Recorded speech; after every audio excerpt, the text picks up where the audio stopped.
Hello, friends. After a gap of one day, I'm coming back with the part two of Approach to Theory Examination, Tips for Better Performance. Today, I'll be talking on how to write a long question, how to write short essays and equal marks questions. Um, Yesterday, because of Down syndrome day, I took that class. But today, let me continue with the approach to theory exam paper. This is very, very important because most of the time in theory paper, the students find it difficult to score marks. Whereas in practicals, there is an option that if you don't answer this question, the examiner will ask you another question and you will be able to answer that. And overall impression will be created. Whereas in theory paper, if you don't write properly, if you don't answer properly, you won't get the good marks. And I've already impressed upon the general tips to you that you should not leave any question. You should time your paper properly and you should write neatly and all those things. Today, let me not repeat all those things. You can listen to that in my lecture. Please subscribe, like, and share. Now, I will go straight away to approach to long essays. Now, many of you may think, why should there be long essays at all? It's very difficult to write. And if plenty of short questions are there, it's easy to write. And the marks that are distributed very equally. It is, yes, advantageous as well as disadvantageous. In undergraduate paper, there are 17 short questions of at least 4 marks each. And there's a scope to earn a lot of marks in that particular situation. More number of questions, easier to score because even if you write something, you may get half marks, two and a half, two and a half. Karte, you can just multiply that by 20 questions or 23 questions. Easily you will cross 50 marks. But the flip side of having more number of questions is that there will be a wider coverage of the topic. And also there will be time constraint to write so many answers, so many process of thinking. But that's not the reason why a long essays are inserted or short questions are. It's a mixture of papers in post-graduation because the long essays provide students with an opportunity to explain their understanding and demonstrate creativity. After all, you are going to become masters in your subject and you should be able to give a good talk. You are going to be teachers, most of you, and you should know how to write an essay or an article or a chapter that will show your creativity. It can vary in length from a couple of paragraphs to many pages. Long essay does not mean that you have to write 20 pages, 30 pages. I've already told you other day about how many pages. There's nothing like fixed number of pages that you have to write. You have to write all important points. That is very, very important. It is a favored approach to test the higher levels of cognition, including analysis, synthesis, and evaluation. As I have always told many times that the postgraduate evaluation is targeted to assess the maturity of a person as a specialist. From the next day, he is going to be called specialist, isn't it? So we want to know whether the person has that analytical power, whether he can synthesize the answer, in the sense synthesize a diagnosis, and he can evaluate the patient properly and monitor the patient properly.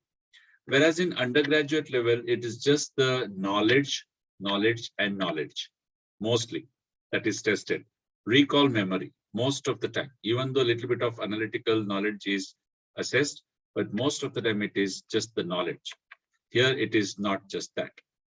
So now I will go one by one. There are different types of long essays. First one is descriptive type of long essay. We just start reading a story.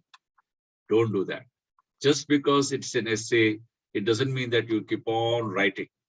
The essay also has to be divided into different parts. I remember very well in English classes, they used to say, what are the different parts of an essay? There will be an introduction, there will be a body, there will be a conclusion, there will be so many things. So similarly, in medical field, when we say long essay, you just don't keep on writing things. It should be structured answer. So structured answer is always appreciated. That shows how you divide this particular topic into different aspects. And it is not very difficult for you to structure an answer, because if you read any chapter, it is structured very nicely, isn't it? First, there will be some sort of a background, or an introduction, and then you go with different parts of a chapter. So long essay is almost like writing a chapter. So that's what I have written here. It's like a chapter. You should have the following segments. What are they? Introduction. In fact, introduction shows your maturity. If sometimes I've really liked this actually. When I went to Amrita University as examiner, every student used to make sure that they wrote this heading. In fact, you write the heading, introduction. It is so impressive. Introduction sets the tone of the answer. Sometimes, you know, when I read the introduction itself, I know that the student would have written a good answer. I may not read anything more that keenly, at least. And the impression is so that you will get a good marks. So for example, I'll tell you, it sets the tone. An opener, for example, pregnancy is a diabetogenic state. Such a wonderful, simple statement sets the tone of the answer. That tells me that the student has understood the whole chapter of diabetes. So you write a good opener, or maybe pregnancy is a hypercoagulable state. Or suppose if the question is on external cephalic version, the opener can be, external cephalic version has got limited role in modern obstetrics.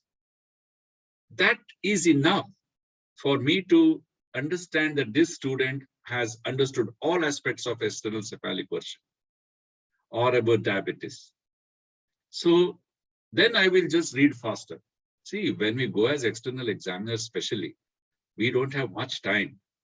We have to conduct the practical exam the whole day, and in the evening, we have to do the theory evaluation. So we are basically looking for a good opener, good keywords, and important salient sentences. And then, of course, we know, we understand, we extrapolate that into your paragraphs. We extrapolate that into your sentences. And we quickly can go through the answer sheet. So I have given my second example as hypercoagulable state. Next, you must write about prevalence and incidence. That gives us an idea that you have seen enough number of cases. You know that. For example, if you write something like that, you know, SLA is very common. It is not common at all. How many cases of SLA one would have seen? Whereas on the other hand, diabetes is the commonest medical disorders in obstetrics. That gives us a very good impression. You may not be able to read the exact, percentage and other things, but let me give you a rough idea, which Dr. Pratap sir always used to say, when you don't know what to write, you write 10%, you'll be correct. But I used to always joke other way around. If you simply write 10 for everything, you'll be correct only for 10% of the time. Okay, whatever it is, he's right. Most of the common diseases are usually 10%. Very rarely it is 15-20%. All right. If you don't remember the exact percentage, you can write in terms of qualitative terms. It's very common. It's rare. It's not that uncommon. So some of the things like that can be written. So that tells us about the importance of the issue. General approach, or what is the current trend with respect to this.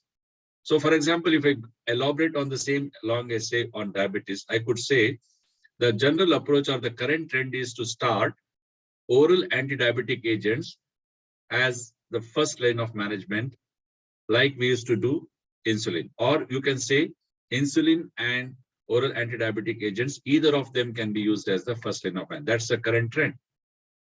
So that again tells me I don't have to read in detail about what you have written.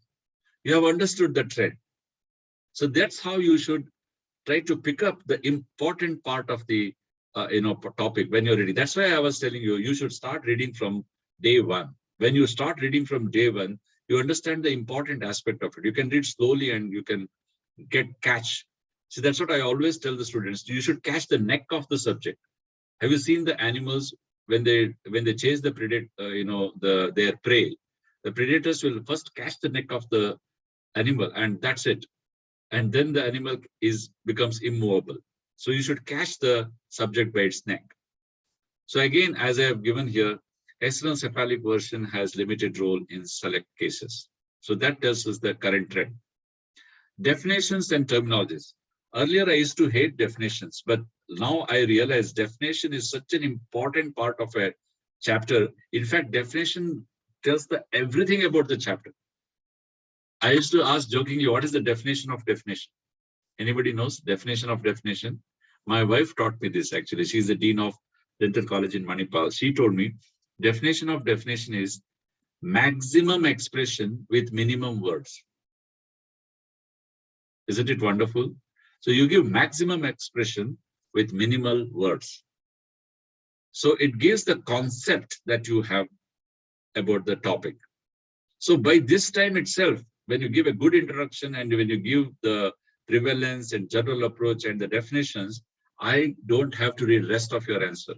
I would straight away give you 70 or 75%, because you cannot go wrong after that. This is the assumption. And very rarely people go wrong after they have written these things correctly. Then other segments of the essay are classification. Of course, suppose you are writing on diabetes itself. If I have to extend that, you have to write the Priscilla-Wetz classification. What's the relevance of that in the current situation? Or you can write about the high-risk patients, low-risk patients, moderate-risk patients about diabetes. Or in preeclampsia, you have to write about the recent classification. So it reveals the width of your knowledge.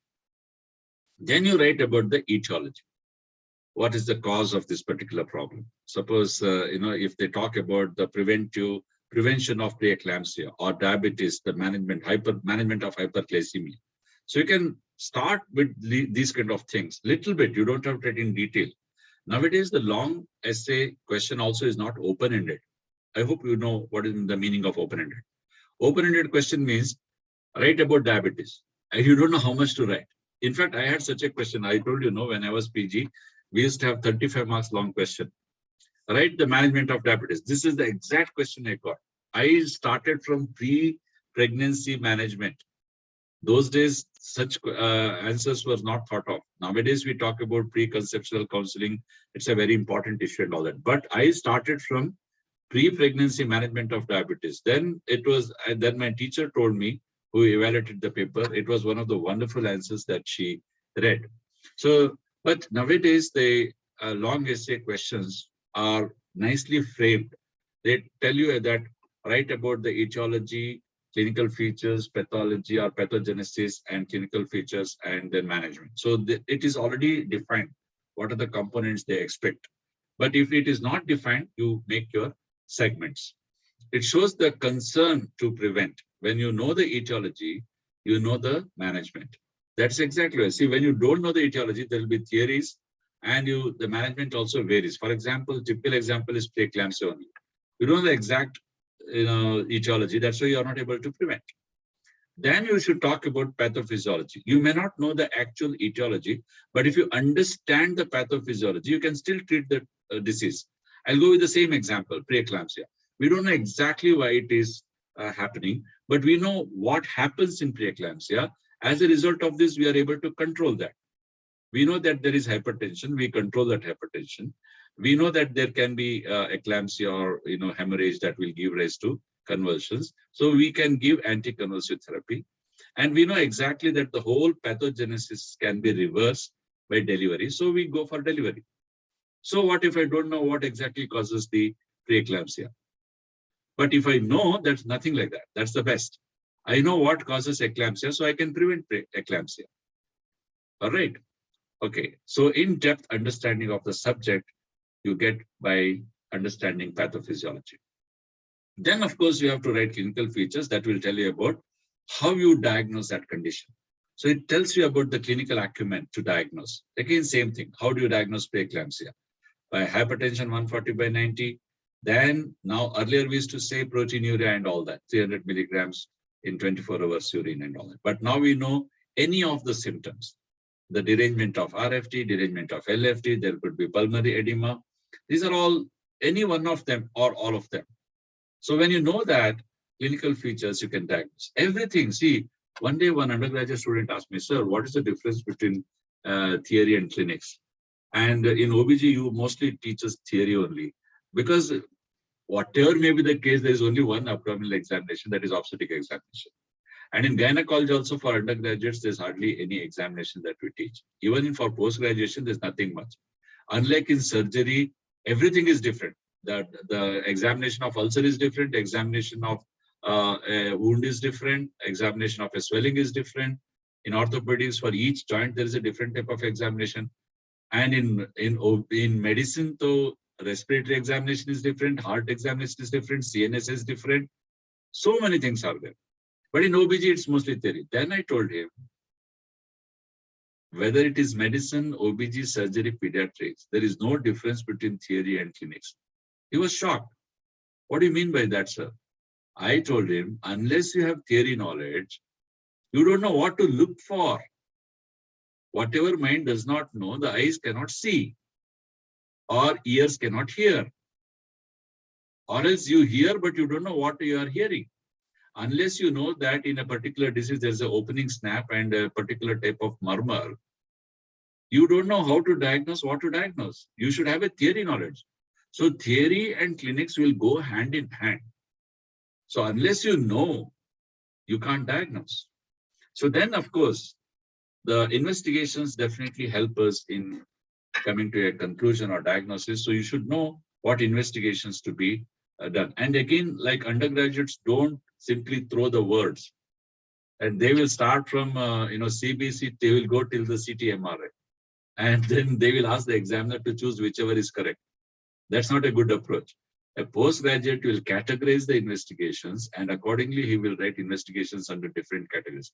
I'm going to talk about that shortly. So it gives you the analytical ability. So when you do the investigation and how to read the investigation, how to interpret the investigation, tells you your analytical power.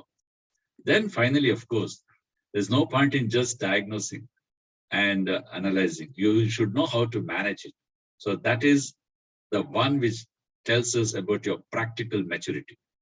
So that is what the difference I've seen in the Western graduates as well as postgraduates, residents, and our residents.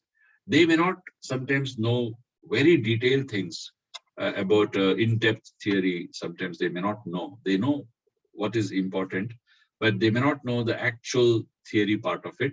But they know how to manage a case, given case. So when you know how to manage a case, that is actually good enough. That automatically tells you the basic minimum theory that you need to manage. So ultimate proof of pudding is whether you can manage a case. So that is the one which we are looking for. And finally, in an essay, always better to give a summary and conclusion. That's what we always do in a presentation as well as in a chapter or in an article, isn't it?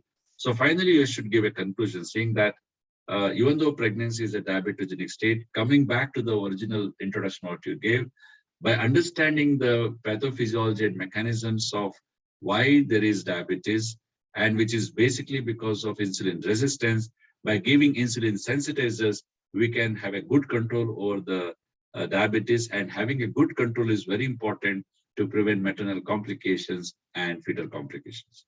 So sometimes, that is natural. That is everything. When we read an article, don't we just read the first abstract, or we read the conclusion and whatever they have concluded? So sometimes same thing happens for an evaluator.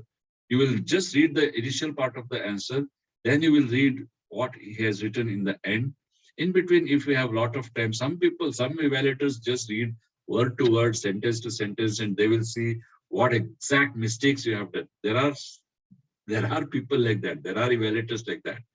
But by and large, I'm thinking that people are looking for a positive answer. They are looking for keywords. They are looking for whatever good you have written. At least I do that.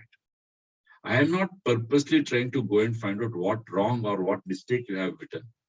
Of course, mistake, you should not write a gross blunder, which will negate the entire rest of the answer.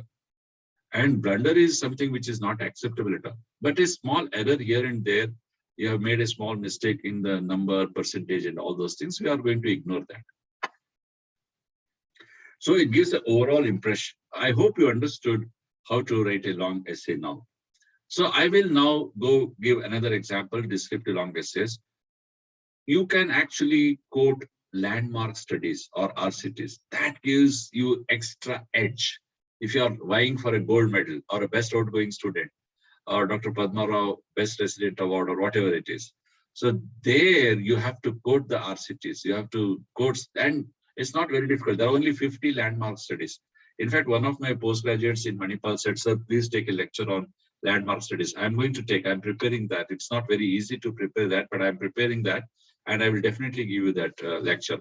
So you quote some of the landmark studies. Offhand, I can tell you about CLASP trial, aspirin trial, which is very, very important landmark study, whether the use of aspirin will prevent preeclampsia or not. It may not prevent, but it will definitely reduce the severity of preeclampsia. MACPI trial is another very, very important trial. Magnesium sulfate used in cases of preeclampsia. So it was MACPay, in fact. Then they added PI. The PI is good, no? Muralidhar PI. So they had made it as MACPI.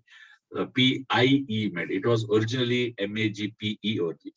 And then term breach trial is another important trial which said that if it is primi gravida term, it is better to do cesarean section. Oracle study, I always quote this Oracle study which said you should not use clavulanic acid. Amoxicillin clavulanic acid can have enterocolitis, necrotizing enterocolitis in case of the preterm babies. So that is an important study. WHO study which shook the world, which said please be careful while using the menopausal hormone therapy. And after that, as I told you other day in the menopausal hormone therapy class, the hormone use nosedived. So these are some of the important studies. Quote guidelines. Now to see, when I was postgraduate, these guidelines we didn't know much. Now everybody talks about guidelines in their talks. Otherwise, it is not possible. You can talk about ACOG guideline or the Green Top guidelines or NICE guidelines or Canadian guidelines, Singapore guidelines or Foxy guidelines, whichever you want, you just put that. That will give you more marks. So part one, again, descriptive type long essay, a good introduction gives good impression about candidates' understanding of the topic, sets the mood for marking, I told you this, and a well-written essay usually contains the answer in the first sentence. That's what they say, first impression is the best impression. Of course, I can say first impression can be a long-lasting impression or it need not be a true impression, but whatever it is, the first opening sentence, when you meet a person, new person, when you smile, when you just, shake hand very warmly, and if you don't straight away start, opposing the person, it will give a good impression. So your first sentence is your smile to the examiner. So part two, that's the body, which gives the bulk of the essay, will have 4 to 5 good points, subheadings, that's what I meant, and should be supported with evidence. You throw the guidelines or the studies. It convinces the evaluator about candidates' mastery over the subject. So part three, a strong conclusion, gives a candidate the chance to shine by bringing everything together and fortifying his or her opinion. If you give your personal opinion after rating everything, we will say hats off to this candidate and we'll give 80% or 85% marks, even in post-graduation. It fetches A grade or distinction. You have given your own conclusion at that tender age of 26 or 27. Fantastic. So the next long essay is critically evaluate type of essay, not the descriptive. Now, many students don't understand how to write a critically evaluate long essay. What should I write, sir? What do you mean by critically evaluate? So should I simply say this is good and that is bad? No, it is not like that.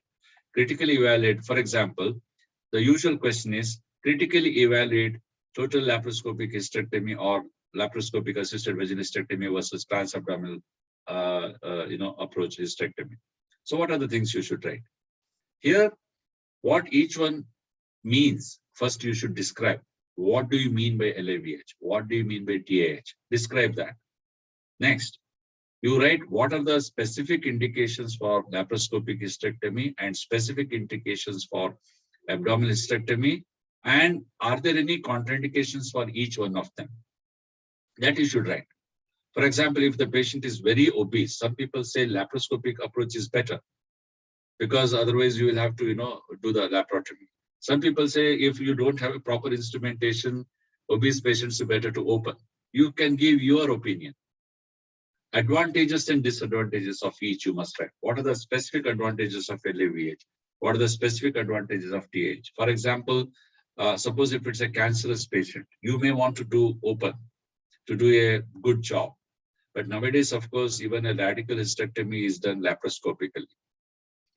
Setup required, expertise required, all these sum of things. Procedural difficulties, time taken, learning curve. There are so many issues you can talk about. Complications, which is more, whether it is open surgery it is more, or the laparoscopic surgery is more, and in whose hands it is more. And if the complications do occur, will it have a larger or longer side effect? Suppose, open method, the complications do occur, but you can immediately rectify that. Whereas if a complication occurs in TLH or LAVH, you have to do the laparotomy again. And burning sometimes, monopolar cautery, if you use, you don't even recognize the injury that you would have done during the surgery. After 3 days, there will be peritonitis and you will realize. Then, of course, you talk about hospital stay. Usually people say laparoscopic hysterectomy, people can go very early home. And some of the laparoscopic surgeons like Dr. Rajesh Modi and all say that I'll do in the morning, evening patient goes home. So that is it. And the cost, finally. Whether the cost, see now the hospital stay is lesser, but the surgeon charge may be more. So the cost may be equal. In a TAH, the hospital stay may be longer, but the surgeon charge is lesser. So there are a variety of things, but you can write all those things and you can impress upon. This again, a critically evaluate long essay shows the maturity. This may be the question which will fetch you good marks. So don't leave these questions. Explore both sides of the argument. A well-balanced, usually the doctor or a speaker will not put down one over other. He will simply write like a cafeteria approach. He will say, this is the advantages of this is the advantage of this is a disadvantage of this. Like he will, in fact, you give the choice to the patient, isn't it? Similarly, you give the choice here to the examiner. A well-written answer actually will create the examiner to think good of both. That is a critically evaluated, answer. I will give another example: forceps versus vacuum. There's nothing like one is good about the other. You can't say I will use only forceps. You can't say I will use only vacuum. There are indications, contraindications. What each one means, describe the procedure. What is the advantage of forceps? Advantage of forceps is that there is no need of maternal effort at all. 100% of the effort can be obstetricians. Whereas in vacuum, you need maternal efforts, both secondary and primary efforts. But the advantage is it can do auto rotation, which is not possible with forceps. So indications, contraindications for each one of them. In preterm, probably you can't use vacuum, whereas forceps can be used. In if there is a caput, if there is a pathological molding, face presentation, breech presentation after coming in, you can't use vacuum. So you can use forceps. Like that, you write indications, contraindications specific for each type, advantages or disadvantages. Again, forceps is difficult to learn, vacuum is not so difficult to learn. Forceps is easy to carry anywhere and everywhere. You don't need any machine. Of course, nowadays, Kiwi vacuum has come, which can be carried out anywhere. Setup, expertise, same thing, procedural difficulties, time taken, right? Complications, the complications of forceps are different.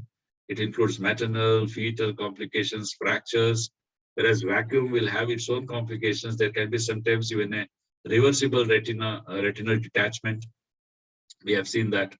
Maternal and neonatal outcomes in the vacuum and forceps. And of course, finally, the cost. So explore both sides of the argument again. One more example I'll give you, critically evaluate long essays.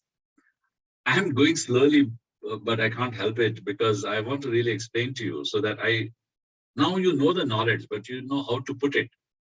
The wine should be put in a beautiful glass for the persons to appreciate. So that is what I'm trying to do.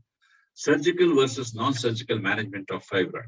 It's a wonderful critically evaluated question again.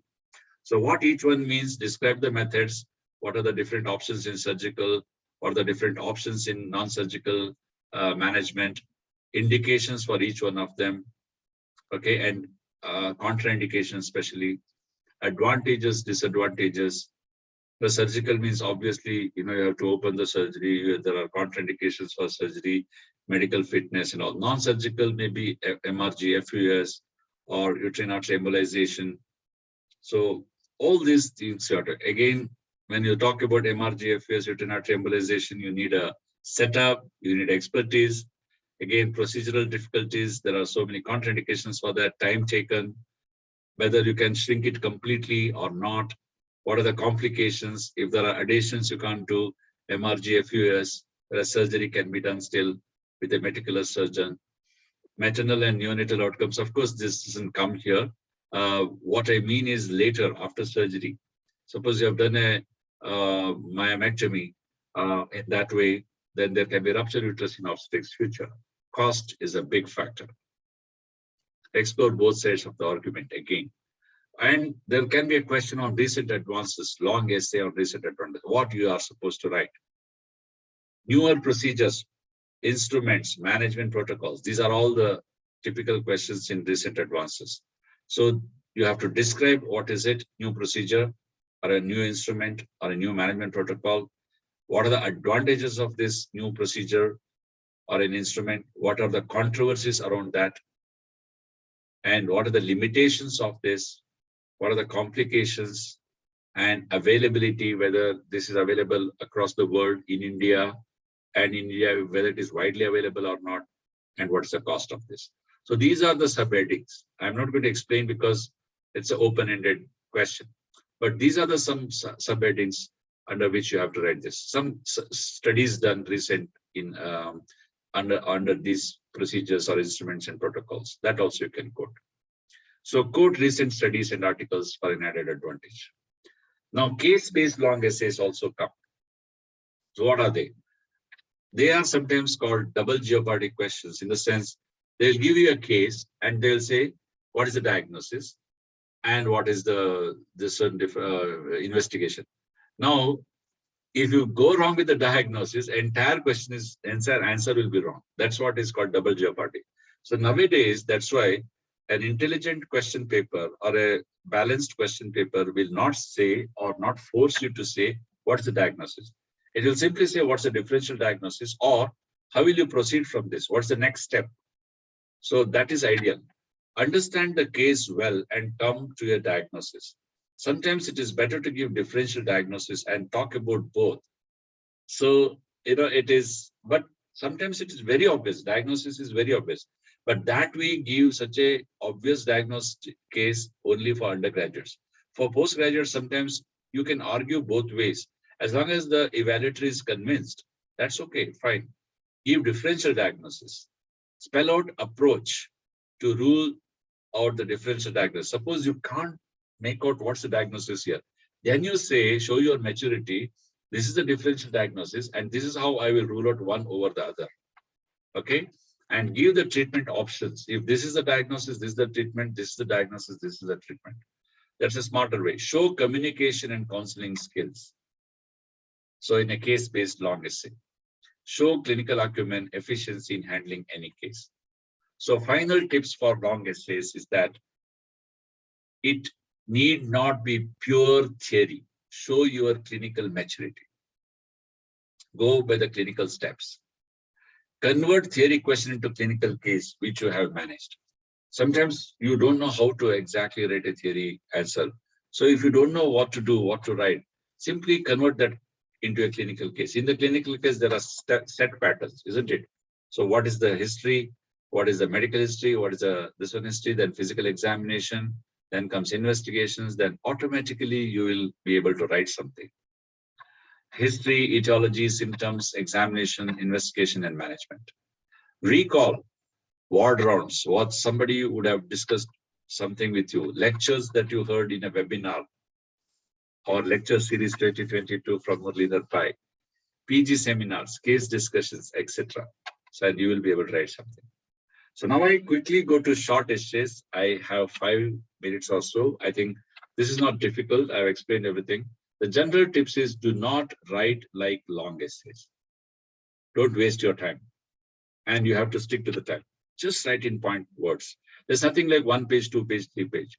7 marks question, 7 points. 6 marks question, 6 important points.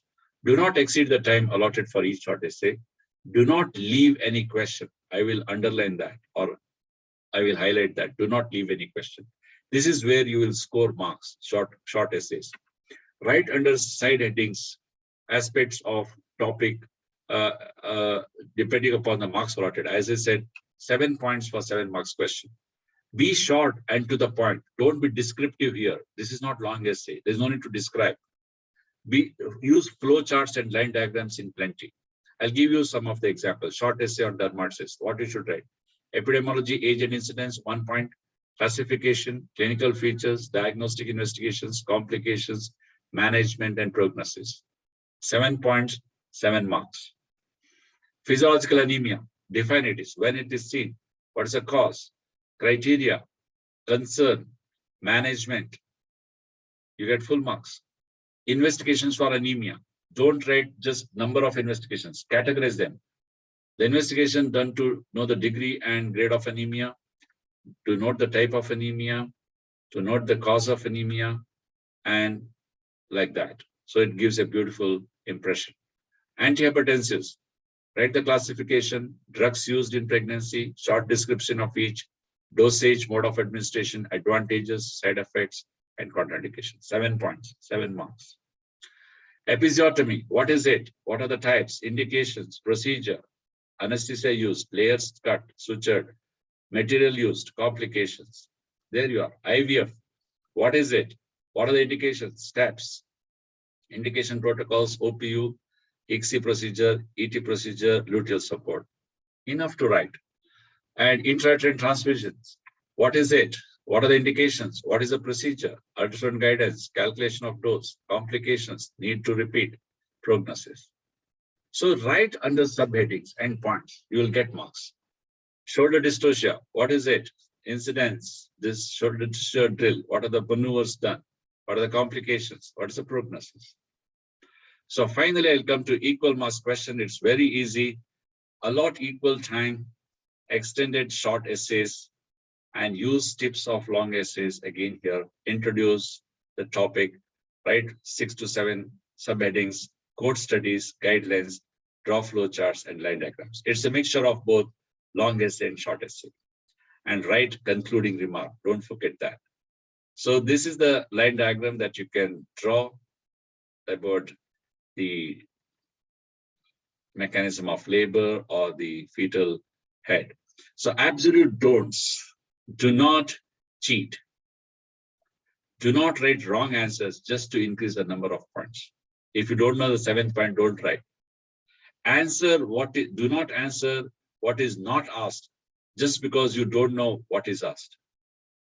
Do not reveal self-identity or that of your college in any way. Do not give instructions or appeal to the evaluators. Please give me more marks. This is my 5th attempt and all that. Don't write.